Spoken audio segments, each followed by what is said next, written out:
They brought information that this was lockdown time, lockdown. People were in their homes, and the ministry that was responsible for lands, they called the officials, give them special pass to the office, and they were told to go and look for. This was done secretly, to go and look for land that government will immediately acquire. I greet your family. Good news to you, good news to you. Welcome you to another video. So in this video, Reverend Tom Amekanani exposed Nigerian government during the COVID.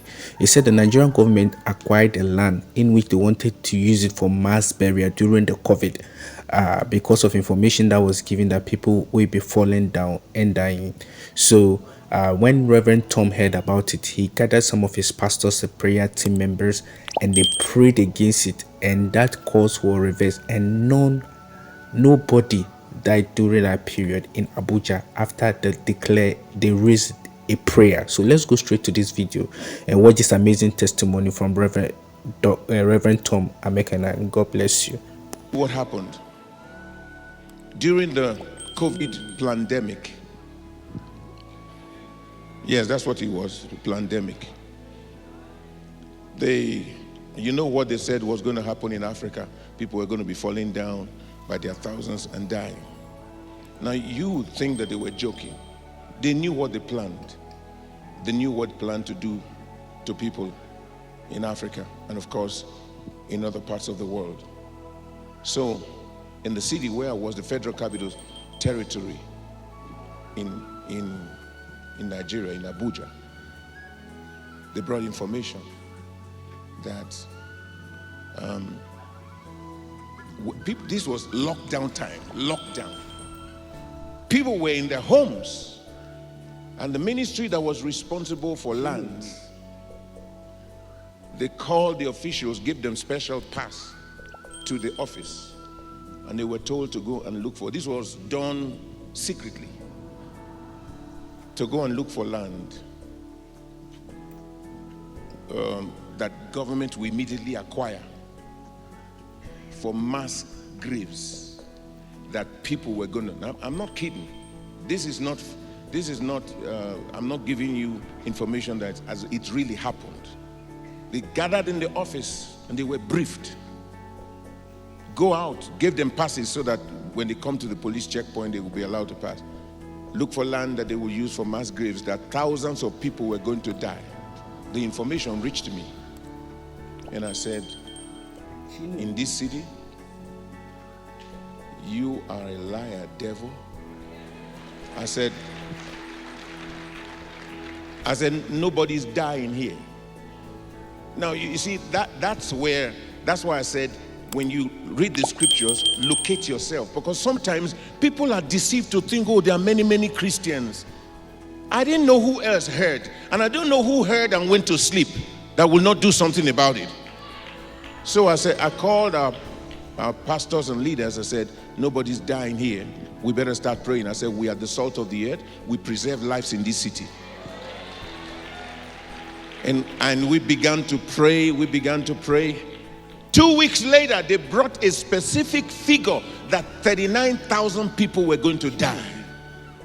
They called them again, and by this time, they acquired 12 hectares of land and moved machine there and put security officials around the place so that nobody, you couldn't, normal place you just drive, you could not slow down in that place because, they were doing something. And I said, we added fasting. I said, nobody's dying here. We started praying. We were fasting and praying. We preserve lives in this city. Nobody's dying. Nobody's dying. We preserve life. We are the salt of the earth. We're the salt of this city. As we prayed, the surrounding estates to that piece of land, the information leaked to them that the activities that were going on in their neighborhood was they were clearing the lands and digging for graves. They launched out and marched out by their numbers. that the security people had to run away. They could not handle. They said no graves in our neighborhood. They chased them away, and from that day till the lockdown ended, not even a lizard died.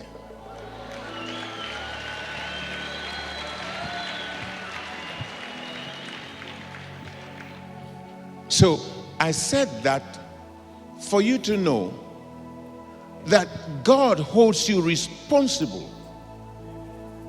When there was war in Liberia and then in Sierra Leone, where they were committing all kinds of atrocities, there's something the man of God started saying when the war in Liberia started. He said, where are the Christians in that country? That's just what he came. Where are the Christians in that country? How can they allow this to happen? Then he broke out in Sierra Leone. The same thing he was saying.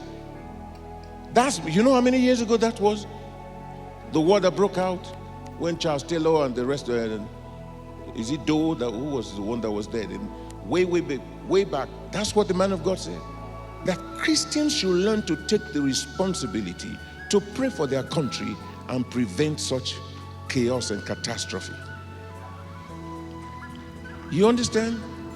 So he says you are the light of the world. You have to light men's lives out of darkness into light. That's why he left you here. You have to understand.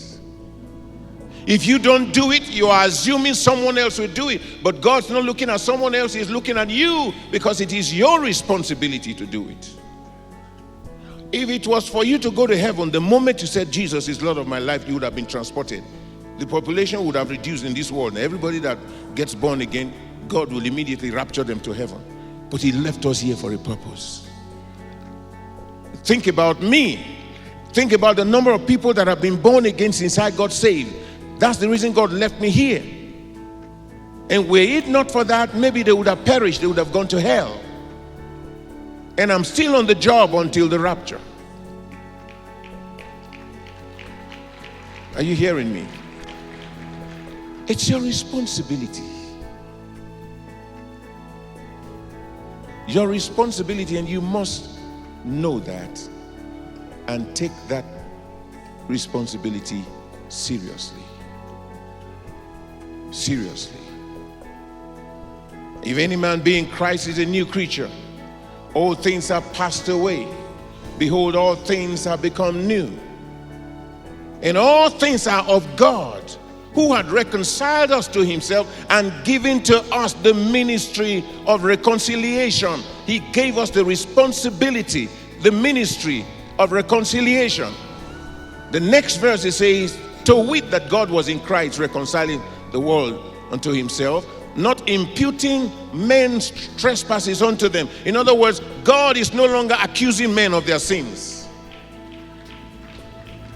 but has committed unto us the message, the word of reconciliation.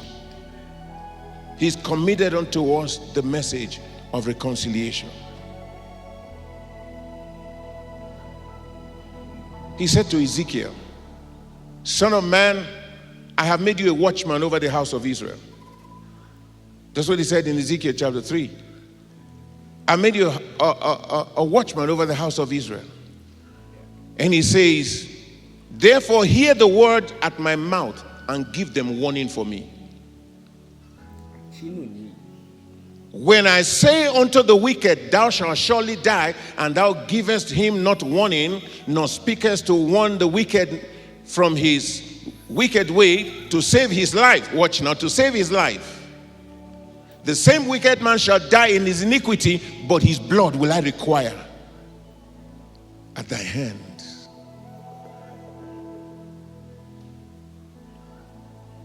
Then he says, yet if thou warn the wicked, and he turn not from his wickedness, nor from his wicked way, he shall die in his iniquity, but thou hast delivered thy soul. You are free from the blood. Like Paul said, he said, I'm free from the blood of all men. I told you yesterday, I told you where you have influence. Your biological circle of relationships. I told you, as much as it is important to go to the restaurants and those you meet on the streets, We want soul winning with accountability. Say accountability. Thank you, family, for watching this video. Be sure to subscribe, like, share, and comment. So if the Christian body do not pray for nation or our nations, the nation will go astray, the leaders will go astray. So God bless you for watching. Subscribe, like, share, and comment. Let me know what you think in the comment section below. Bye. Shalom.